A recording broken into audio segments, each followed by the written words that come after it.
सीमापुर नाम का एक छोटा सा शहर था। उसी शहर में किरण देवी नाम की एक बहुत ही गरीब औरत अपने बेटे कार्तिक के साथ रहती थी। कार्तिक पढ़ाई लिखाई में बहुत ही होशियार था। एक दिन की बात है, कार्तिक स्कूल से खुशी खुशी अपने घर आता है और अपनी माँ किरण देवी से कहता है, माँ, पूरे स्कूल में सिर्फ मेरे ही सभी एग्जाम में सबसे अच्छे नंबर आए हैं और मुझे 12th क्लास में प्रथम स्थान मिला है। माँ, अब मुझे किसी ऐसे वैसे कॉलेज में पढ़ाई नहीं करनी, बल्कि अच्छे और बड़े कॉलेज में दाखिला लेना है। बेटा, तू तो जानता ही है कि तेरे पिताजी के मरने के बाद से हमारे घर के हालात काफी बिगड़ गए हैं और मैं फैक्ट्री में काम करके भी उतना नहीं कमा पाती कि तेरा बड़े कॉलेज में दाखिला करा सकूं। पर तू चिंता मत कर, मैं दिन रात मेहनत करके कुछ न कुछ तो इंतजाम कर ही लूंगी कि तेरा बड़े कॉलेज में दाखिला हो सके। माँ, अब आपका बेटा छोटा नहीं रहा है, जवान हो गया है, इसीलिए मैं भी आपके साथ फैक्ट्री में काम करने चलूंगा और जब कॉलेज में मेरा एडमिशन हो जाएगा तब मैं पढ़ाई भी कर लूंगा। ऐसा बोलकर कार्तिक भी अपनी माँ के साथ फैक्ट्री में काम करने के लिए चल देता है। तभी कार्तिक देखता है कि फैक्ट्री का मालिक सभी मजदूरों की तनख्वाह का हिसाब लगा रहा है और उन्हें उनकी तनख्वाह के कम पैसे उनके हाथ में थमा रहा है। कार्तिक मालिक के पास जाता है और बोलता है, मालिक, आपने बिरजू काका को उनकी तनख्वाह के बस 10,000 रुपए ही दिए हैं, जबकि 30 दिन के हिसाब से उनके 15,000 रुपए बनते हैं। अरे ओ कार्तिक बेटा, ज्यादा हिसाब किताब मने ना समझा तू और चुपचाप जाकर साइड में खड़ा हो ले, हैं? नहीं तो थारे लिए सही ना होवेगा। फिर मालिक एक एक करके सभी मजदूरों को उनकी तनख्वाह के कम पैसे उनके हाथ में थमा देता है और इसी तरह कार्तिक की माँ को भी मालिक उसकी तनख्वाह के बस 12,000 रुपए ही देता है। ये सब देखकर कार्तिक को बहुत गुस्सा आता है। वो सभी मजदूरों के पास जाता है और बोलता है, आप सब मजदूर ये क्या कर रहे हो? अरे, मैंने खुद खड़े होकर देखा है और हिसाब लगाया है कि ये मालिक तुम लोगों के साथ धोखा कर रहा है। तुम सभी को तनख्वाह के कम पैसे दे रहा है और माँ, आपके तो महीने के 20,000 रुपए बनते हैं और उसने आपको 12,000 रुपए हाथ में थमा दिए। अरे बेटा, अब हम लोग कर भी क्या सकते हैं?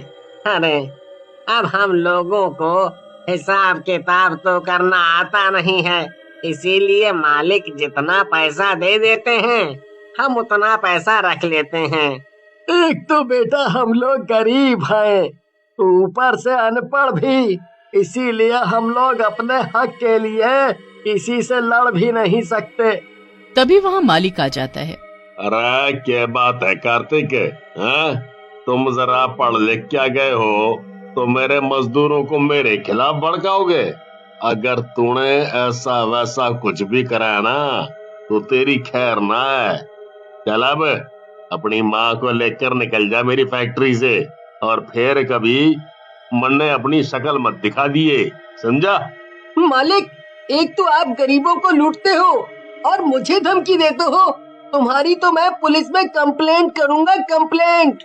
ऐसा बोलकर कार्तिक अपनी माँ के साथ अपने घर चला जाता है और माँ को घर छोड़कर पुलिस स्टेशन जाने लगता है कि तभी मालिक अपनी कार में बैठकर कार्तिक का पीछा करते हैं और मौका देखते ही कार्तिक का अपनी कार से एक्सीडेंट करके भाग निकलता है और अपने घर जाकर मन ही मन बोलता है,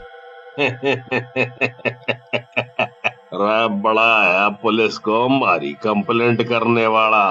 अब ना रहेगा कार्तिक और ना होगी मारी कंप्लेंट। एक्सीडेंट होने से कार्तिक की मौत हो जाती है और वो एक डरावना भूत बन जाता है। कार्तिक की मौत की खबर सुनते ही कार्तिक की माँ को दिल का दौरा पड़ता है और वो भी उसी वक्त अपना दम तोड़ देती है। मेरी माँ भी ये दुनिया छोड़कर चली गई। बेचारी दिन रात मुझे पढ़ाने के लिए मेहनत किया करती थी। काश मेरी माँ भी पढ़ी लिखी होती तो आज उसे ये दिन न देखना पड़ता। पूरी जिंदगी फैक्ट्री में काम करके गरीबी में ना बितानी पड़ती। ऐसा बोलकर भूत वहाँ से चला जाता है। भूत एक मार्केट में जाता है और देखता है कि एक आदमी भीख मांग रहा है। उसी के पास एक औरत ने सब्जी का ठेला लगाया हुआ है। भूत गायब होकर उस सब्जी वाली के पास जाकर खड़ा हो जाता है। तभी उस सब्जी वाली के पास एक आदमी सब्जी लेने आता है।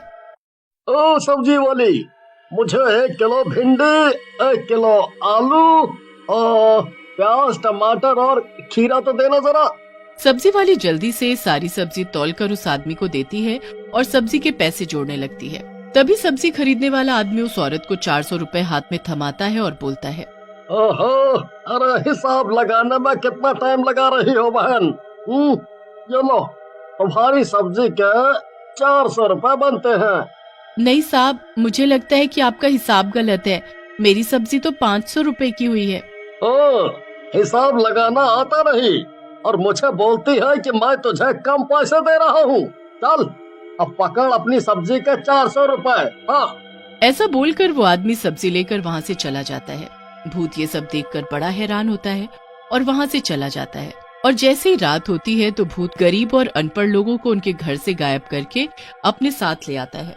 सभी लोग अपने आप को एक सुनसान जगह पर इस तरह से अचानक देखकर काफी घबरा जाते हैं कि तभी उन सभी को अपने सामने एक डरावना भूत दिखाई देता है। सभी लोग काफी डर जाते हैं और भूत को देखकर चिल्लाने लगते हैं। भूत उन सभी से कहता है, तुम सभी को मुझसे डरने की कोई जरूरत नहीं है, क्योंकि मैं तुम्हें कोई नुकसान नहीं पहुंचाऊंगा, बल्कि मैं तो तुम सभी को शिक्षा देना चाहता हूं, क्योंकि आज दिन भर में मैंने देखा कि किस तरह से लोग तुम्हारी गरीबी और अनपढ़ होने का फायदा उठाते हैं। भूत एक भिखारी के पास जाकर खड़ा होता है और बोलता है, तुम भीख क्यों मांगते हो? अरे भूत भाई, अगर हम भीख नहीं मांगेंगे तो अपना पेट कैसे भर पाएंगे? अब हम पढ़े लिखे तो है नहीं और ना ही हमारा कोई घर बार है, तो आप ही बताओ कि भीख ना मांगे तो क्या करें जिससे हम अपना पेट भर सकें? तुम्हारे हाथ पैर सही सलामत हैं, तुम कोई काम धंधा कर सकते हो, बस कमी है कि तुम अनपढ़ हो। पर आज से मैं तुम सभी को पढ़ाऊंगा ताकि तुम गरीबी से ऊपर उठ सको और अपने हक के पूरे पैसे तुम्हें मिल सके। भिखारी और बाकी सभी लोग भूत की बात सुनकर काफी खुश हो जाते हैं। तभी सब्जी वाली मीना भूत से कहती है, हम सभी आपसे पढ़ने के लिए तैयार हैं। फिर क्या था, भूत उन सभी को रात में पढ़ाने लगता है। वो भिखारी हो या फैक्ट्री में मजदूर या फिर गली गली कूड़ा बिनने वाला, वे लोग पूरे मन से भूत से पढ़ने लगते हैं। भूत को भी उन सभी गरीब लोगों को पढ़ाने में काफी अच्छा लगता है। फिर रोज रात को कुछ घंटे भूत सभी गरीबों को पढ़ाने लगता है। इस तरह सभी गरीब लोगों को पढ़ाते हुए भूत को कुछ समय बीत जाता है। तभी एक रोज मीना सब्जी वाली भूत से बोलती है, भूत जी, आपने हम गरीबों को पढ़ाकर हम पर बहुत उपकार किया है। पता है भूत जी, मेरा बचपन से सपना था कि मैं खूब पढ़ाई लिखाई करूं, पर माँ पिताजी ने गरीबी के कारण मुझे स्कूल नहीं भेजा, क्योंकि उस समय में भी स्कूलों में अपने बच्चों को पढ़ाना गरीबों के बस की बात नहीं थी। स्कूलों की फीस इतनी ज्यादा थी कि हम जैसे गरीब लोगों के घर 1 महीने का राशन भर जाए। पर आपने हमें मुफ्त में शिक्षा देकर हम गरीबों पर बहुत बड़ा उपकार किया है। तभी भूत की नजर पास में बैठे भिखारी पर पड़ती है, जिसे देखकर भूत बहुत ही हैरान होता है और भिखारी से कहता है, अरे कल तक तो तुम सड़कों पर भीख मांगते थे, पर आज तुम्हें यूं सूट बूट में देखकर मुझे बहुत हैरानी हो रही है। आखिर ये चमत्कार हुआ तो हुआ कैसे? भूत जी, अब मैं कोई भिखारी नहीं रहा। अब मेरे पास एक बड़ी कार और अपना एक आलीशान घर भी है, और ये सब आपके मुझे समझाने और पढ़ाने लिखाने की वजह से ही पॉसिबल हुआ है। ये तो बहुत ही अच्छी बात है। अब लगता है तुम सभी को पढ़ा लिखा कर मेरी आत्मा को भी शांति मिल जाएगी। भूत जी, शांति तो आपको तभी मिलेगी जब आप हमारी फैक्ट्री के मालिक शिवादास यादव से अपनी मौत का बदला ले लोगे। हाँ, ये क्या बोल रहे हो तुम? मुझे उस शिवादास यादव ने मारा है जिसकी फैक्ट्री में मेरी माँ काम किया करती थी? जी भूत जी, एक दिन हमने मालिक को किसी से बात करते सुना था कि उन्होंने कैसे अपनी कार से कार्तिक को कुचल कर मार डाला। भूत गुस्से से लाल पीला हो जाता है और बोलता है, उस मालिक के बच्चे को तो मैं जिंदा नहीं छोड़ूंगा।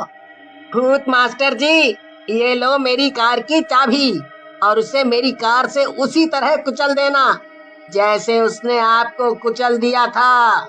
ऐसा बोलकर भूत भिखारी की कार लेकर जाता है और मौका देखकर फैक्ट्री के मालिक को अपनी कार से उसी तरह से कुचल देता है जैसे मालिक ने उसे अपनी कार से कुचला था। मालिक की मौत से भूत की आत्मा को भी शांति मिल जाती है और वो वहां से गायब हो जाता है।